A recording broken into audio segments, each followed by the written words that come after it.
One of the most exciting scientific findings of the past half-century has been the discovery of widespread trophic cascades. A trophic cascade is an ecological process which starts at the top of the food chain and tumbles all the way down to the bottom. We all know that whales eat fish and krill, and some people, certain politicians in Japan for instance, have argued that killing whales is good for human beings, as it boosts the food available for us to eat. And so you would think.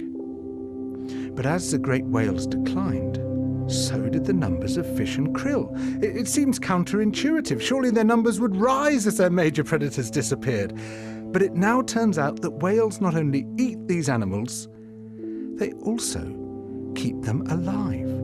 In fact, they help to sustain the entire living system of the ocean. Whales feed at depth in waters that are often pitch dark, and then they return to the surface, to the photic zone, where there's enough light for photosynthesis to happen. There they release what biologists call fecal plumes, vast outpourings of poo, poonamis. These plumes are rich in iron and nitrogen, nutrients which are often very scarce in the surface waters. And these nutrients fertilize the plant plankton that lives in the only place where plants can survive, the photic zone. Fertilizing the surface waters isn't the only thing the whales do. By plunging up and down through the water column, they also keep kicking the plankton back up into the photic zone, giving it more time to reproduce before it sinks into the abyss. Even today, though whale populations have been greatly reduced, the vertical mixing of water caused by movements of animals up and down through the column of the oceans is astonishingly roughly the same as the amount of mixing caused by all the world's wind and waves and tides.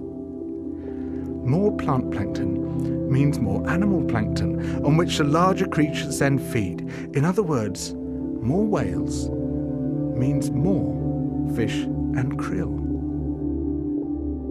But the story doesn't end here, because plant plankton not only feeds the animals of the sea, it also absorbs carbon dioxide from the atmosphere. When eventually it sinks to the ocean floor, it takes this carbon out of circulation down to a place where it remains for thousands of years. The more whales there are, the more plankton there is.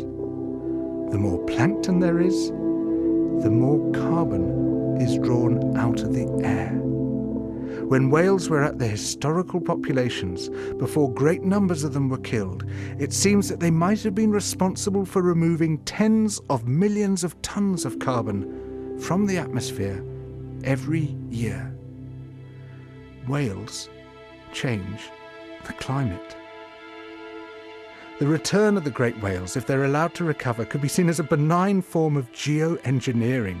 It could undo some of the damage we've done, both to the living systems of the sea and to the atmosphere.